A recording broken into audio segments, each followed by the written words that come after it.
Together, growing in faith, changing communities. Makaduyiswe uJesu Kristo. Namhlanje ithandwa sami ngifisa ukuba sibuke indaba lapho uApostle Paul ebhalela ibandla labase-Efesu. Isahluko sokuqala ivesi yesithathu kuze kube 14. Uthi kabongwe uNkulunkulu uyise wenkosi yethu uJesu Kristo. Kabongwe uJesu Kristo okungaye siphiwe zonke izibusiso zasezulwini. Yekumusa yekintando kaNkulunkulu asivezele yona ngenkosi yethu uJesu Kristo. Umpostoli Paul ngimbona namhlanje esivezela inkonzo enokujula. Ethi kukho konke engifisa ukuxoxela ibandla likaNkulunkulu. Bengifuna ukuqala ngenkonzo yokuthi mubonge uJehova mphefumulo wami. Bengifuna ukuqala ngenkonzo yokubonga uNkulunkulu onguyise wenkosi yethu uJesu Kristo. Ebese ngibuza ukuthi kungani uPauli efisa ukubonga uNkulunkulu kuqala na?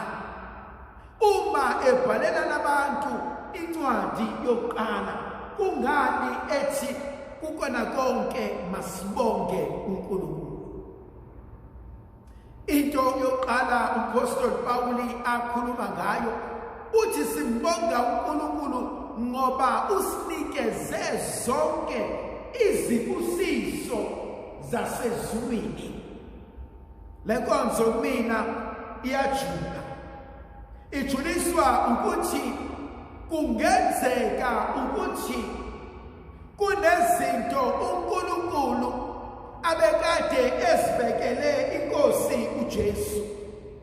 Kunezibusiso uNkulunkulu abezipha uJesu. Kodwa kuthe ngokufika kwami nawe sathola isabelo ezibusisweni zenkosi uJesu.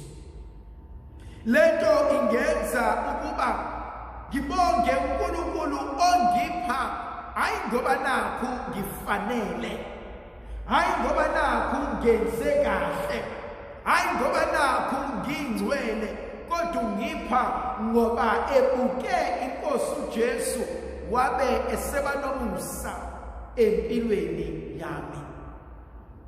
Thandwa zami, inkonzo yokuhawukelwa nokuthandwa uNkulunkulu umpostoli Paul akhuluma ngayo ijulile kumina. Ijuliswa yinto elula ekutheni ezweni nasemhlabeni esiphila kuwona kuyenzeka ukuba umuntu azenyeze. Kuyenzeka ukuba umuntu alimale. Kuyenzeka ukuba umuntu ahluleke. Kuyenzeka ukuba umuntu enze okulihlazo nokulichilo. Kodwa uNkulunkulu usithanda nobubi bethu. uNkulunkulu uza kuthina namanxeba ethu ebhibha enjalo. Uza kuthina nobuhlungu enhlizweni zethu. Uza kuthina nokuhluleka kwethu. Uza kuthina nokuxhunga kwethu. Ngimbona uNkulunkulu osibizela kuyena. Ngibona uNkulunkulu osondezela egrasiyeni elinguyena. Kodwa le nkonzo iba nokujula uma ethi uPauli sinikezwe zonke izibusiso zasezulwini. Okusho ukuthi kumina uNkulunkulu ukwethemba ngezinto eziligugu empilweni yakhe. uNkulunkulu uthatha okuhle okungcwele uzokubeka yakhiwe ngobuba. uNkulunkulu uthatha okuhle okungcwele uzokubeka kumuntu ohlulekayo. Thandwa zami, lento ngiyibuke njengomzali. uNkulunkulu has trusted you with abantwana. Njengomholi, uNkulunkulu has trusted you with ibandla lakhe. uNkulunkulu has trusted you with impilo zabantu emsebenzini.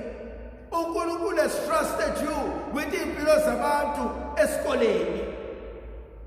Ngibuka uNkulunkulu othi ngiyakholelwa kuwena.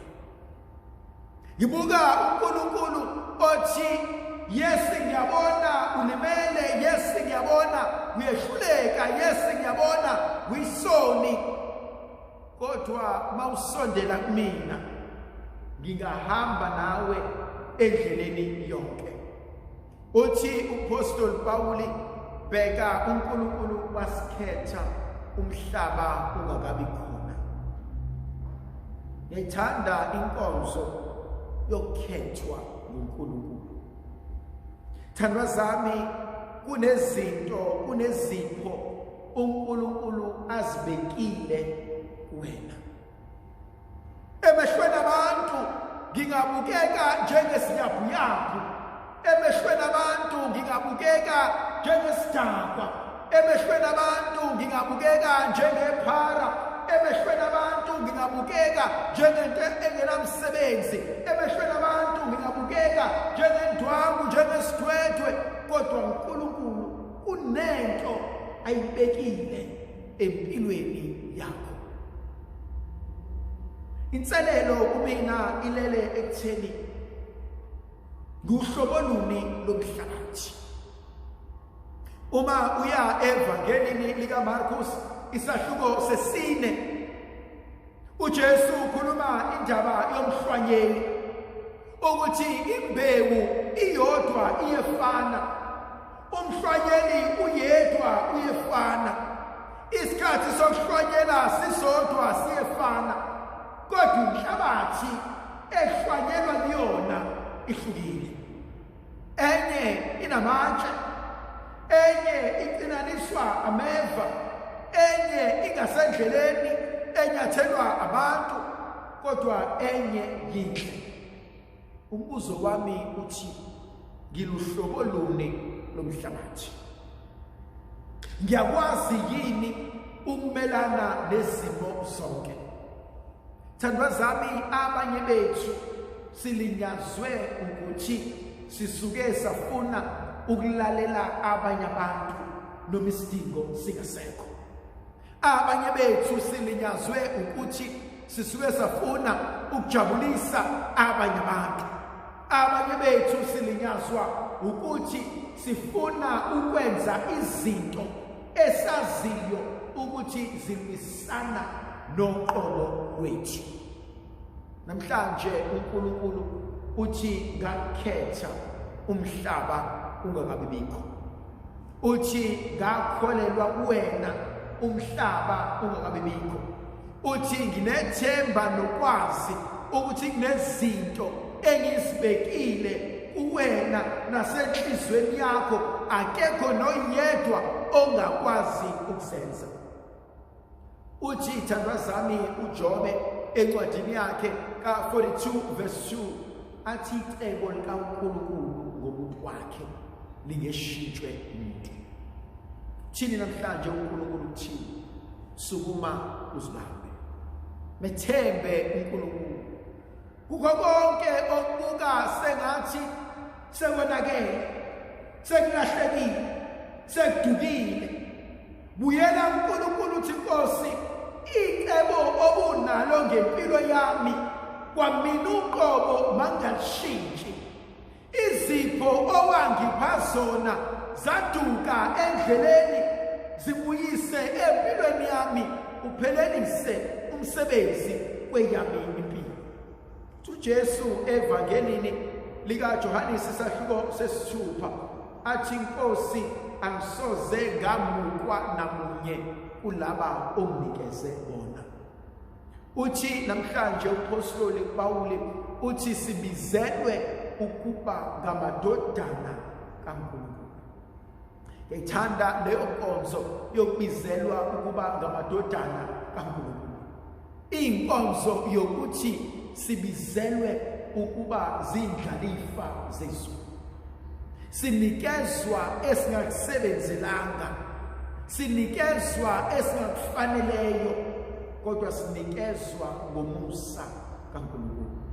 Ndlovukazi yezulu mayisinikeze amandla nomusa negrasiya elivela kuNkulunkulu somandla, sikwazi ukusukuma, sikwazi ukwenza okuyintando kaNkulunkulu ngegama likaYise benendodana nomoya ogcinileyo.